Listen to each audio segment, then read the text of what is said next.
Hello everyone, welcome to another episode of Quick Talk. I am your host Farhan Ahmed, and the day 3 of Pakistan versus England first test match has just been concluded and we have lots to talk about, so we're not going to waste any time. We're just going to go into it. दिन के start से ही हम अपनी बात का भी आगाज करेंगे तो जनाब जैक रॉली की बात आएगी और उन्होंने 78 रन स्कोर किए 85 डिलीवरीज पे with the help of 13 force. Shaheen Shah Afridi ने इनको डिसमिस किया, बड़ी टाइमली विकेट थी, ऐसा लग रहा था कि ये बंदा सेंचुरी के मार देगा, लेकिन वो अच्छी विकेट थी जो पाकिस्तान को डे 3 में फर्स्ट सेशन में मिल गई। और उसके बाद जो था जनाब वो आ गए बेन डकेट ने जनाब 84 रन स्कोर किए 75 डिलीवरीज पे with the help of 11 force. ऐसा लगा ही नहीं कि ये बंदा कहीं से भी इंजर्ड था, इसके थंब में कोई इशू था, बंदा हर तरफ मार रहा था पाकिस्तान के बॉलर्स को, पर्टिकुलरली अबरार अहमद को इसने काफी ज्यादा अटैक किया और हम यही देख रहे थे कि बस लग रहा है इसकी भी सेंचुरी हो जाएगी, लेकिन surprisingly Aamir Jamal struck and he got him out with an LBW. Then there was this amazing display of batting and communication by Harry Brook and Joe Root. Harry Brook 141 run score कर चुके हैं 173 deliveries पर, अभी not out हैं, इन्होंने 12 चौके और एक छक्का लगाया है। इसके अलावा अगर आप बात करते हैं जो रूट की तो उन्होंने 176 बनाए हैं अभी तक 277 गेंदें खेल के with the help of 12 force, ये भी अभी नॉट आउट हैं। और इन दोनों की जो पार्टनरशिप लगी वो लगी थी 243 रन की, जो कि अभी भी चल रही है at the end of day 3। And I can tell you this with so much surety कि भाई जब जो रूट ने 100 मारा है ना तो हमें लग रहा था कि भाई अब इस बंदे की बस हो गई, उसको क्रैम्प्स पड़ने शुरू हो गए थे, फिटनेस के मसाइल हो गए थे, मुझे लग रहा था कि यार ये आउट हो जाएगा बहुत जल्दी, similar to what happened with Shan Masood. He got out after scoring 150 run,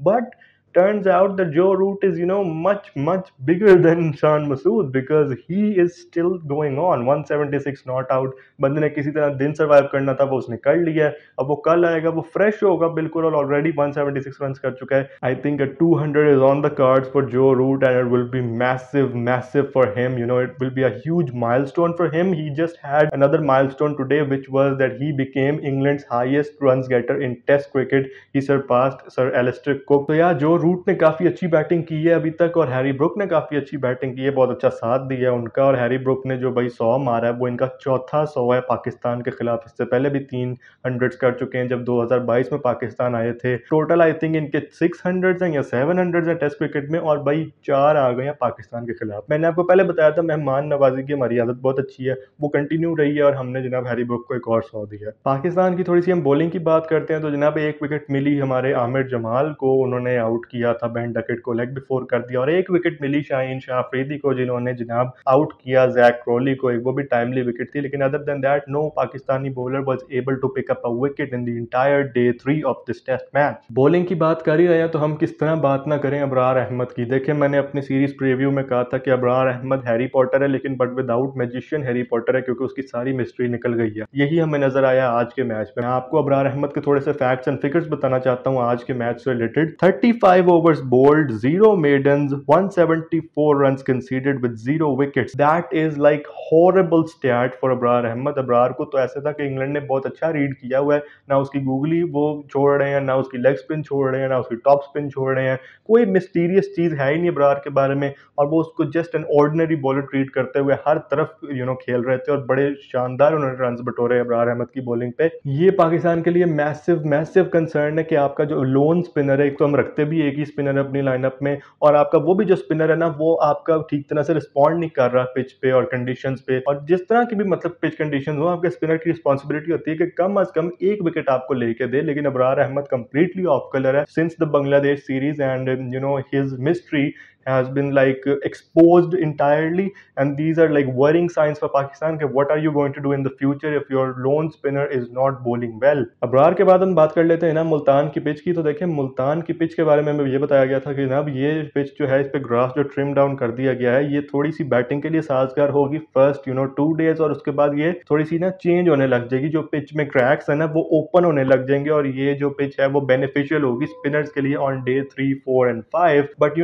now the entire day 3 has concluded and there was not a hint of turn in the entire pitch। ऐसे लग रहा था कि जनाब कोई टर्न नहीं हो रही, कोई स्विंग नहीं मिल रही पेसर्स को, कोई बॉल सीम नहीं हो रही। रिवर्स स्विंग का थोड़ा बहुत आंसर था, लेकिन that is more dependable on the shine of the ball and the dirtiness of the ball, लेकिन उसको हम साइड पे रखते हैं। अगर हम बात करते हैं पिच की तो भाई पिच में कुछ भी नहीं है बॉलर्स के लिए। Doesn't matter you're a spinner, it doesn't matter you're a bowler, fast bowler, कुछ भी ऑफर नहीं कर रही पिच, और ये बहुत वरीइंग साइंस है पाकिस्तान के लिए क्योंकि like what kind of message are you trying to convey to the world? Are you saying कि हम जनाब इंग्लैंड आइए तो हमने फट्टा बना दिया because we want to go for draws? Is that what you are saying because you are too afraid to lose the game if you prepared green top like Bangladesh? मेरा ये मानना है कि अगर वाकई पाकिस्तान ने ये अप्रोच रखी है कि जनाब इंग्लैंड आई है तो हम ग्रीन टॉप नहीं बनाते, हम जनाब फट्टा बना देते हैं और ड्रॉज की तरफ चले जाते हैं, तो ये इंतहाई बुजदिलाना अप्रोच है।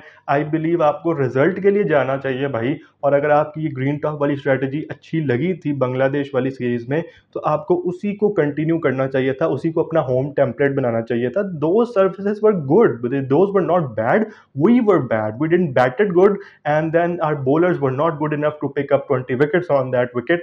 So it was the fault of the bowlers and the batters. It had nothing to do with the pitch because Bangladesh was playing on the same wicket and they were playing fabulously. At this point it's got more to do with us than the pitch itself. तो अगर आप ये कह रहे हो कि जी अगर हम एक कदम आगे जाके दो कदम पीछे आ जाते हैं तो ऐसा अच्छा नहीं है भाई।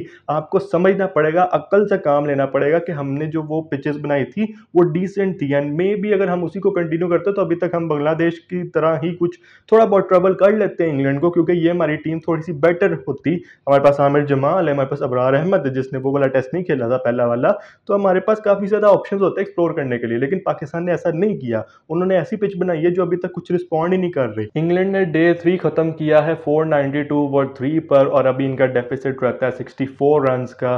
तो यार अब हम आखिरी 2 दिनों में जाने वाले हैं और मुझे यही लग रहा है कि मोस्ट प्रोबेबली ये जो मैच है ये ड्रॉ की तरफ जा रहा है, क्योंकि अभी हम सेकंड इनिंग्स में, अभी 2 इनिंग्स और होनी है, तो 2 दिन के अंदर अंदर एक तरह से 3 इनिंग्स का फिनिश होना ये बहुत मुश्किल नजर आ रहा है, unless the pitch turns into like something अब नॉर्मल। क्योंकि अगर पिच एकदम ही चेंज हो जाती है रातों रात और ऐसा लगता है जनाब के बिल्कुल ही पिच जो फटा थी वो जनाब क्रैक्स इतने इतने बड़े खुल गए और बहुत ज़्यादा टर्न मिल रही है, वो मीरपुर वाली जो टर्न है वो मिलनी शुरू हो गई है, then you can expect a result. But right now it looks like ये पिच अगर इस तरह बिहेव नहीं करती और जो अभी कर रही है, जो भी बदतमीजी हो रही है पिच की तरफ से, ये कंटिन्यू रहती है, तो फिर हमारे पास रिजल्ट निकलने का कोई ऑप्शन नहीं है। और मेरा ख्याल है पाकिस्तान शायद यही चाहता है कि भाई इसी तरह की पिच बनाओ ताकि रिजल्ट ही ना निकले, और रिजल्ट ही नहीं निकलेगा तो हम कह ही नहीं सकते कि भाई हम हार गए थे, हम तो खुशी मनाएंगे कि जी हम हारे भी नहीं और जीते भी नहीं।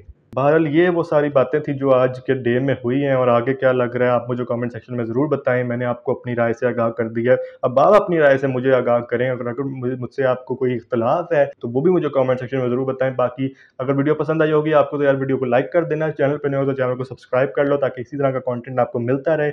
आज थोड़ा सा सेटअप चेंज है, बैकग्राउंड चेंज है, क्योंकि वो जिस जगह मैं वीडियो पर करता हूँ वो अवेलेबल नहीं थी एक तरह से, तो होपफुली कल की वीडियो में हम वहीं पे वापस आ जाएंगे। बाकी ये कि मेरी थोड़ी सी तबीयत ऑफ है 2 दिनों से, तो आपको थोड़ी एनर्जी उस तरह की महसूस नहीं हो रही होगी, थोड़ी आवाज़ का इशू महसूस हो रहा होगा क्योंकि गला वगैरह ख़राब है यार, थोड़ा सा मैनेज कर लेना कुछ दिनों के लिए। मैं आपसे बस अब इजाज़त चाहूँगा, आपसे मिलूंगा अगली वीडियो में, तब तक के लिए अपना बहुत सारा ख्याल रखें।